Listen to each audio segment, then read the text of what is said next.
Hey, what's up everyone? You are seeing me in an entirely new location with a ring light. It's just the situation I am right now with the new breaking news of several cameras that were announced, Photokina related, some of the stuff we've expected. So I'm late on this. I was fulfilling my civil duty today.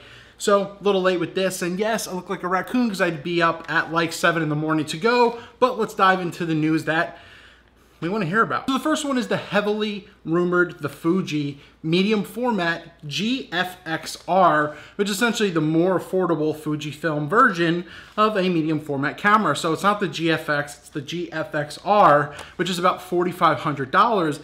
And it really kind of resembles a little bit bigger X Pro 2. I don't know how well this one's going to sell, but it's at a very interesting price point, somewhere around like the Sony A9 type of thing, but you're not buying this for video, you're buying this for the resolution and the power that you're going to get with it. Once again, you're buying 51.4 megapixels for that $4,500 USD. It's going to have the G mount, so you're going to use the G lenses on it.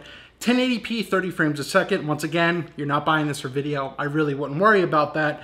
LCD touchscreen, and it will have two dual SD card slots. So that's the GFX-R. Really kind of wanted to cover it. Really isn't huge to me, but interesting. $4,500 more consumerish, accessible medium format by Fuji. The biggest news obviously comes from Panasonic, and it's the month of mirrorless cameras, especially full frame. You had Canon, Nikon, Sony's going to come out with their Sony A7S III most likely, but one of the biggest news was Panasonic getting into the full frame market, which kind of blew a lot of people's minds. Now, we had, the sum up of a new L mount coming out, and that was basically going to be for their full frame cameras. Once again, Panasonic full frame, not micro four thirds for this.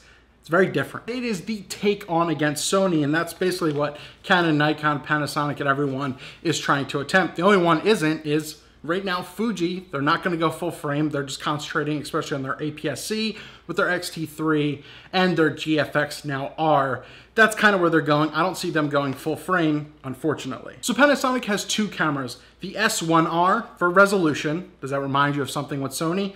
And the S1. The S1R is going to have 47 megapixels, where your S1 is going to be your more consumer-based 24 megapixel, pretty much industry standard. It will have dual SD card slots, one XQD and one SD, which was pretty interesting. It's going to have a 3-axis tilt screen in the back, but not fully articulating, which has me baffled a little bit because Panasonic was one of the only ones doing that as well, but they're not bringing it to this camera. A huge miss in my opinion. It's going to be 100% weather sealed, and one of the big things is it's going to have this learning autofocus technology, but a lot of it contrast as well. So we don't know how the speed is going to be, but they do claim it's pretty fast and accurate for what it is. But will it be, Canon's dual pixel autofocusing? Probably not. Hey, by the way, don't mind me sweating. It's just hot in here. One of the last thing mentions is, once again, it's going to use that new L mount, so we're going to get different lenses for this thing, and it's just going to be interesting to see. But the unfortunate part is there is no pricing yet. It's just basically announced that they're working on it with some of these specs, and they really said that they didn't have a full functioning unit yet too, so we're going to see a little bit more in the future. But we learned a lot about the S1R, the S1, the Fuji. Are you excited about any of them? Sweating out of excitement here, but let me know your thoughts down below. Are any of them interesting to you? Would you want a $4,500 Fuji medium format camera, or does some of this Panasonic stuff interest you? Did they hit a lot of the check marks of what people wanted that Canon and Nikon missed? The one big miss is going to be that articulating screen, in my opinion. But once again, we don't know the pricing yet. Once all that becomes different, I'm going to update a pinned post down below, and we'll go from there. Panasonic, are you really taking on Sony? Or is the Sony A7 III just going to kind of surpass what they're coming out with now?